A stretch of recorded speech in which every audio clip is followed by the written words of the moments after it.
अगली मौत किसकी। संजीव अपने दोस्तों राघव और प्रतीक के साथ बियर बार में बैठकर बियर पी रहा था।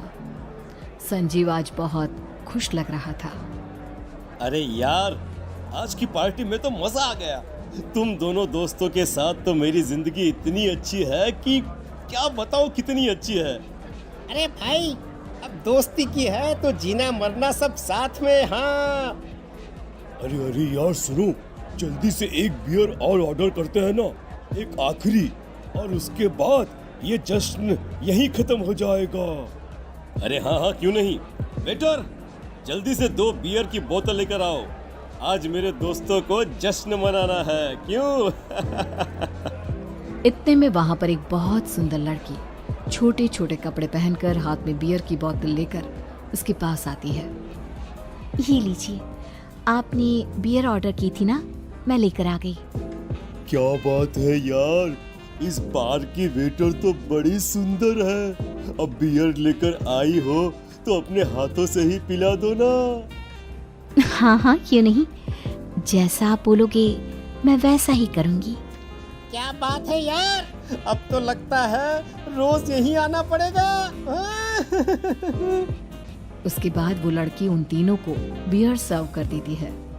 पार्टी करने के बाद वो तीनों अपने अपने घर जाते हैं। प्रतीक, संजीव और राघव को उनके घर छोड़कर जैसे ही अकेला अपनी कार में आकर बैठता है तो अचानक उसे एहसास होता है जैसे उसकी कार की पीछे वाली सीट पर कोई बैठा हुआ है। वो तुरंत पीछे मुड़कर देखता है। तुम यहाँ क्या कर रही हो? और तुम मेरी कार में कब आई? अरे तुम तो बार में वेटर थी ना। बस ऐसे ही मेरा दिल कर रहा था आपके साथ आपके घर चलने का, इसलिए मैं आपके साथ चली आई। अरे लेकिन तुम मेरी कार में आई कब? अभी कुछ देर पहले तो यहाँ पर मेरे दोस्त बैठे हुए थे। प्रतीक के इतना बोलते ही उस लड़के का चेहरा खतरनाक तरीके से बदल जाता है। उसकी आंखें पत्थर की तरह सफेद और पूरे शरीर पर नीली नीली नसें उभर आती है। गाड़ी चलाओ, पूरी स्पीड में चलाओ, और अगर तुमने गाड़ी रोकने की कोशिश भी की तो मुझसे बुरा कोई नहीं होगा। डर की वजह से प्रतीक के पसीने छूटने लगते हैं। उसका शरीर बुरी तरह से कांप रहा था।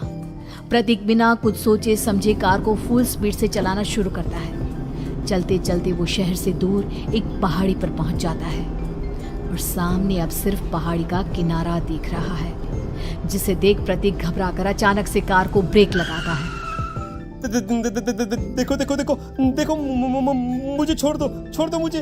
अगर मैंने गाड़ी जरा सी भी आगे बढ़ाई तो हम दोनों नीचे गिरकर मर जाएंगे। ये तो तुम्हें पहले सोचना चाहिए था ना।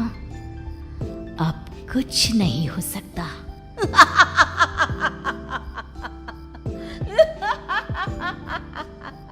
छोड़ दो मुझे। नहीं प्लीज मुझे छोड़ दो। प्लीज मुझे जाने दो। छोड़ दो मुझे। गाड़ी आगे बढ़ाओ। और तभी अचानक से बिना प्रतीक के स्टार्ट किए उनकी कार आगे बढ़ती है और गहरी खाई में गिर जाती है। उसके चीखने की आवाज एक चारों तरफ सुनाई देती है।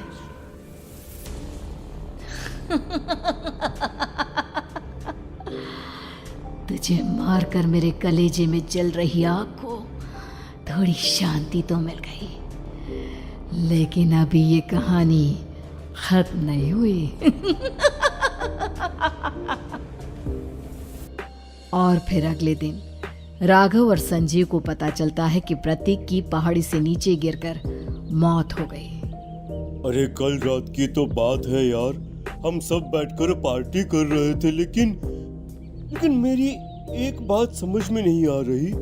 राघव शहर से इतना बाहर उस पहाड़ी पर इतनी रात को क्या करने गया था? अरे यार, वही सोचकर तो मैं भी परेशान हूँ। हम दोनों को छोड़ने के बाद तो वो सीधा अपने घर जाने वाला था, और वो आत्महत्या क्यों करेगा भाई?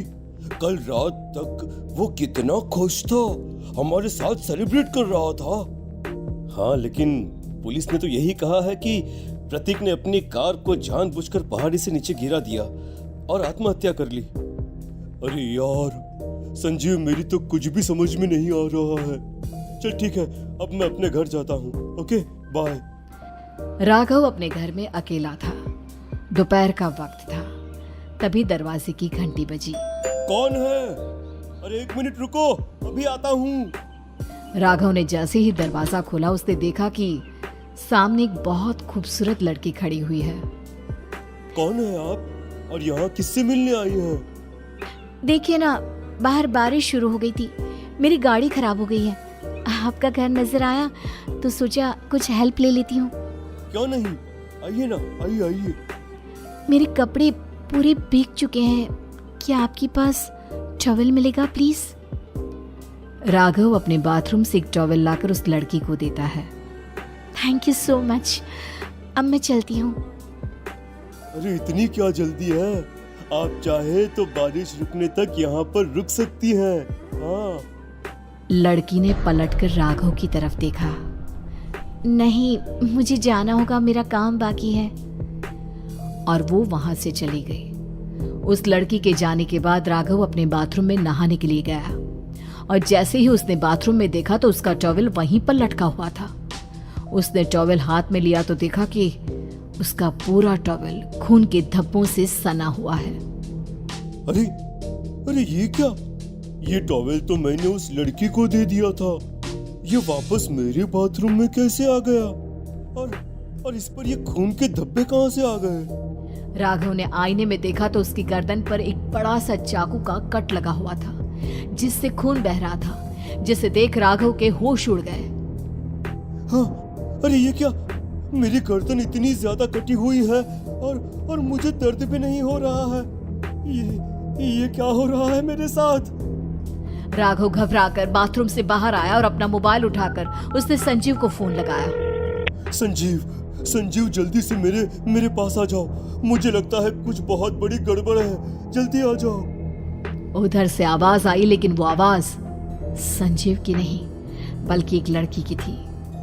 कुछ अजीब नहीं हुआ है, बस तुम्हारी मौत तुमसे मिलने आई थी और तुम्हें मारकर चली गई। अब तुम इस दुनिया का हिस्सा नहीं हो राघव, इसलिए तुम्हें अपनी गर्दन के कटने का दर्द भी महसूस नहीं हो रहा।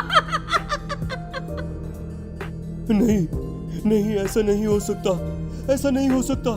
कौन हो तुम? तुम्हारी मौत। अब संजीव के पास खबर पहुंचती है कि राघव ने अपने ही घर में चाकू से गर्दन काटकर आत्महत्या कर ली। ये सुनने के बाद संजीव के होश उड़ गए। वो पसीने से तरबतर हो गया और एक अनजाना डर अब उसके दिल को सताने लगा। संजीव के साथ ही उसका एक छोटा भाई राजीव भी रहा करता था। अपने भाई को इस तरह परेशान देखकर राजीव उसके पास आया। अरे भैया, क्या हुआ भैया? आप इतने घबराए हुए क्यों लग रहे हैं? प्रतीक और राघव की मौत, मेरा मतलब मेरी कुछ समझ में नहीं आ रहा भाई। अचानक से मेरे दोनों दोस्तों ने आत्महत्या क्यों कर ली? अरे वो तो मेरी भी समझ में नहीं आ रहा है भैया। हाँ, हो सकता है कि कोई परेशानी होगी और इसीलिए उन्होंने ऐसा किया होगा। हाँ, लेकिन दोनों की जिंदगी में एक साथ परेशानी और दोनों का इतनी खतरनाक तरीके से आत्महत्या करना, कहीं ऐसा तो नहीं मैं भी मर जाऊंगा?